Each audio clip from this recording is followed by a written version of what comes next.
Hello दोस्तों, मैं हूं आपका बेयर विकास। आप सबका स्वागत करता हूं मेरे चैनल में जिसका नाम है इन्फो बेयर।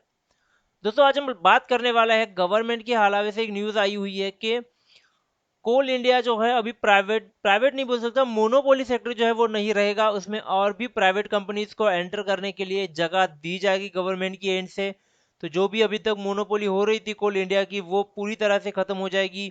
अगर आपके पास कोल इंडिया के शेयर है, आप डिविडेंड हमेशा लेते रहते हो कोल इंडिया से, तो ये अभी टाइम है आपका अलर्ट हो जाने का, सोचने का, समझने का, क्या करना है क्या नहीं करना है उसके बारे में ही बात कर रहे हैं। तो एक न्यूज़ के बारे में बात कर रहे हैं हम लोग, स्टेप बाय स्टेप समझेंगे क्या हो रहा है, किसने न्यूज़ जो है वो जारी की थी, किसने डिसीजंस लिए, क्या हुए, हर एक चीज़ समझेंगे। तो चलिए स्टेप बाय स्टेप देखते हैं। दोस्तों, एक न्यूज़ आई थी फाइनेंस मिनिस्टर निर्मला सीतारमन के यहाँ से कि अभी वो लोग जो है वो कोल इंडिया को ओपन कर रहे हैं प्राइवेट सेक्शंस के लिए। जो प्राइवेट प्लेयर्स है वो भी अभी माइनिंग इंडस्ट्री में जाके माइनिंग कर सकते हैं। इस न्यूज़ से होगा क्या, अगर कोल इंडिया की अभी तक की जो मोनोपोली थी, क्योंकि माइनिंग कोल माइनिंग में अभी सिर्फ गवर्नमेंट की कंपनी काम कर रही थी कोल इंडिया।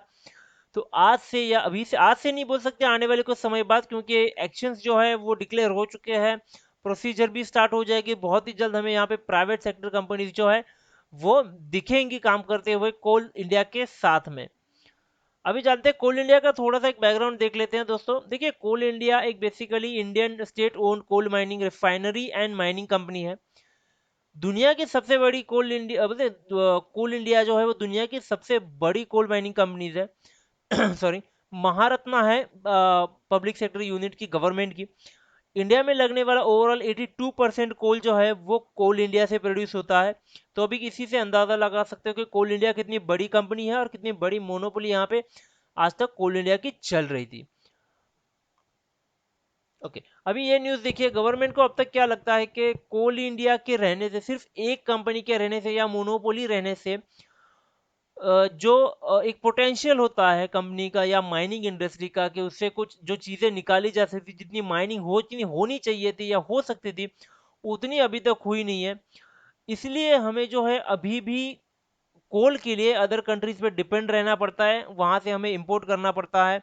इसलिए हम लोग जो है डिसीजन ले रहे हैं कि कोल इंडिया का जो मोनोपोली है उसे खत्म कर देंगे, और आने वाले टाइम में जो प्राइवेट कंपनीज है वो कोल इंडिया के साथ में जो है माइनिंग करेंगी।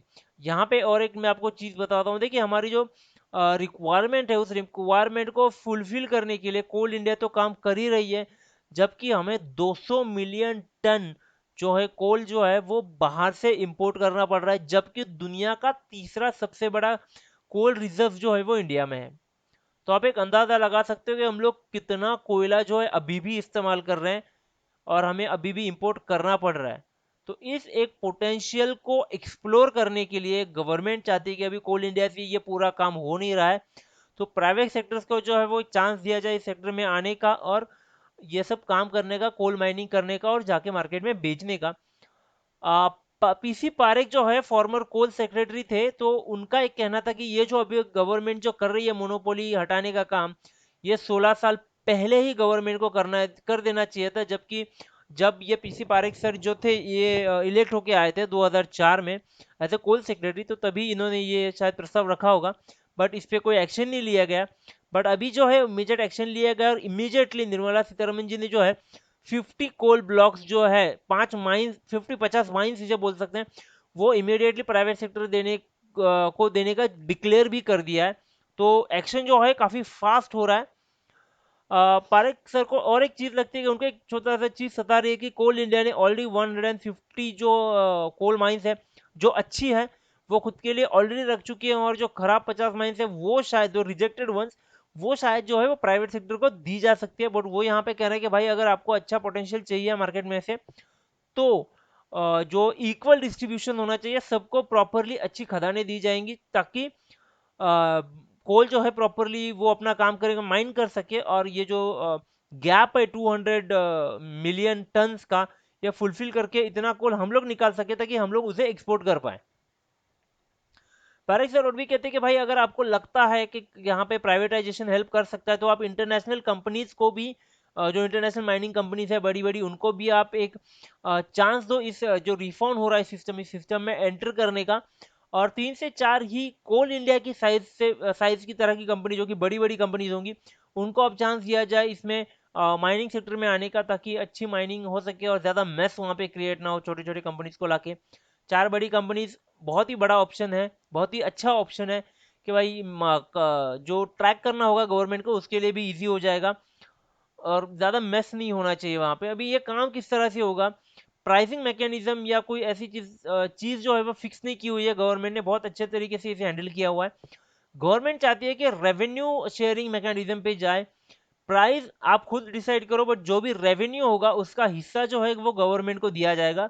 मतलब कोल माइनिंग से आने वाला कोल 100% तो गवर्नमेंट को मिलेगा ही मिलेगा, प्लस जो प्राइवेट सेक्टर करेगा माइनिंग, उसका भी टन के हिसाब से जो होगा रेवेन्यू, उसका कुछ प्रतिशत जो भी फिक्स करेगी गवर्नमेंट, वो गवर्नमेंट को दिया जाएगा। अभी यहाँ पे और एक चीज, बिडिंग के हिसाब से देखो, कोई भी कंपनी है जो अभी यहाँ पे जाके बिड कर सकती है और कोल जो है ओपन मार्केट में जाके सेल कर सकती है। पहले एक नॉर्म हुआ करता था बिड करने का कि भाई जो एंड टू एंड ओनरशिप है, मतलब जो एंड में प्रोडक्ट का यूज करने वाला है कोल का, एंड टू एंड ओनरशिप मतलब बीच में जाके रीसेल नहीं करेगा, एंड टू एंड जो ओनरशिप रहने वाला था सिर्फ वही आके बिड कर सकता था। तो अभी अगर इसे कंप्लीटली ओपन कर दिया है तो ये जो नॉर्म है ये पूरी तरह से कैंसिल हो जाएगा और कोई भी कंपनी आके यहाँ पे बिड कर सकती है। यहाँ पे कोई भी एलिजिबिलिटी कंडीशन गवर्नमेंट की तरफ से नहीं लिया गया, बट यहाँ पे अपफ्रंट पेमेंट जरूर रहेगा। तो वो पेमेंट को देखिए आप जो है अपना बिडिंग यहाँ पे कर सकते हो, कोई एलिजिबिलिटी मिनिमम क्राइटेरिया ऐसी चीज नहीं है। देखिए there is only one challenge, अभी ये सब करने के पीछे सिर्फ एक चीज है, गवर्नमेंट ने कोल इंडिया को एक साइड हटा दिया, उसका मोनोपोली तोड़ दिया, प्राइवेटाइजेशन कर दिया। वहां पे अभी बड़ी बड़ी कंपनीज भी आ रही है, इंटरनेशनल कंपनीज भी आ रही है, कोई पॉलिसीज नहीं है, कोई एलिजिबिलिटी नहीं है, 50 जो है खदानें ऑलरेडी दे चुके हैं। काफी सारा काम सैटरडे संडे को इन्होंने शायद सैटरडे को ही कर दिया, जो हमें अभी पता चल रहा है प्रेस कॉन्फ्रेंस के बाद। तो अभी होगा क्या, देखिए ये सब चीज में सिर्फ एक ही प्रॉब्लम है, वो है कोल इंडिया का यूनियन। अभी गवर्नमेंट किस तरह से यूनियन को हैंडल करती है ये आने वाले टाइम में अभी पता चल ही जाएगा।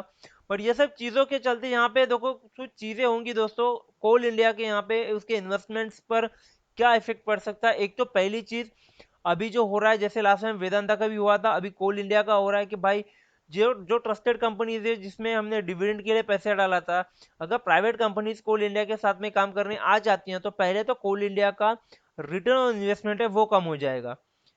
क्योंकि मोनोपोली में अगर आप काम कर रहे हो तो आप अपने मन से आज चाहे प्राइस लगा सकते हो और कोई कंपटीशन नहीं है। तो इससे बेनिफिट हो क्या होगा, को रिटर्न ऑफ इन्वेस्टमेंट बढ़ जाएगा। ठीक है, एक चीज कंफर्म है कि कोल इंडिया ने आज तक इतना बड़ा रिटर्न दिया नहीं है कि इंप्रेसिव रिटर्न देने से अपने को कुछ फर्क पड़ने वाला है, बट इसका इफेक्ट दोस्तों डिविडेंड पे भी होगा, क्योंकि अगर आरओआई कम हो जाता है तो ऑफकोर्स डिविडेंड कहीं ना कहीं डिविडेंड भी मार खाएगा। ठीक है, अगर कंटिन्यू कोल इंडिया अपना एग्जिस्टिंग प्रोडक्शन और सेल्स कंटिन्यू रखता है, क्योंकि लास्ट टाइम वीडियो में हमने देखा था एक तो पहले उसके लगे पड़े हैं, इसको काफी सारा डेट है, ऊपर से क्लाइंट्स पेमेंट नहीं कर रहे हैं अपनी, चाहे वो डिमांड क्लाइंट कर रहे हैं, और अभी ये अगर प्राइवेट सेक्टर को बीच में लेके आते हैं तो मेरे ख्याल से ये तो डेट क्लियर होने से रहा, और आने वाले इशू केसेस में भी काफी सारा फ्यूचर में कोल इंडिया को प्रॉब्लम फेस करना पड़ सकता है। कंपटीशन काफ़ी ज़्यादा होगा, क्योंकि प्राइवेट सेक्टर के मुकाबले गवर्नमेंट सेक्टर का काम हमें पता है किस तरह से होता है। तो डिफ़िकल्टीज काफ़ी है कोल इंडिया के साथ में अभी फ़िलहाल। तो मैं चाहता हूं कि आप अपने शेयर्स पे ध्यान दें, डिविडेंड को अंडरस्टैंड करें कि अभी क्या करना चाहिए। आने वाले मंडे जो कल का मंडे होगा उसमें ये देखना बनता है कि कोल इंडिया के शेयर्स इस न्यूज़ को किस तरह से रिस्पॉन्ड करेगा मार्केट में। तो आप जरूर ट्रैक रखिएगा कि क्या होने वाला है मार्केट में। अगर आपने एक ग्रोथ के हिसाब से इन्वेस्टमेंट यहाँ पे करके रखी हुई है तो मेरे ख्याल से ये टाइम है आपको एक बार फिर से सोचने का, क्योंकि अगर प्राइवेट प्लेयर्स अगर इस मार्केट में आ जाते हैं तो मैं सजेस्ट करूंगा यहाँ से इन्वेस्टमेंट उठा के आप उन प्राइवेट कंपनीज में इन्वेस्ट करें जो कोल इंडिया के अगेंस्ट में खड़ी होंगी, क्योंकि प्राइवेट सेक्टर हमेशा गवर्नमेंट सेक्टर से काफी गुना अच्छा काम करता है, काफी गुना अच्छा रिटर्न हमें देखने को मिला है गवर्नमेंट पीएसयू कंपनी से। तो आज के वीडियो में इतना ही दोस्तों, न्यूज इतनी ही थी, रिस्पॉन्ड क्या होगा किस तरह से होगा वो मंडे को जरूर अपने को पता चलेगा। मंडे को याद रखिएगा कि वेदांता का भी बोर्ड मीटिंग होने वाला है, तो उसके बारे में भी न्यूज में जरूर मंडे इवनिंग को एक वीडियो जरूर डालूंगा उसके ऊपर। कोल इंडिया पर भी नजर रहेगी अपनी आने वाले वीडियोस में। अगर दोस्तों वीडियो सही लगा, अच्छा लगा तो सब्सक्राइब जरूर कीजिएगा, बेल आइकन को जरूर क्लिक कीजिएगा, सोशल मीडिया पे ज़रूर शेयर कीजिएगा, क्योंकि काफ़ी सारे लोगों को इस न्यूज़ की अभी तक भनक नहीं है, तो सबके पास ये न्यूज़ पहुंचनी बहुत ज़रूरी है।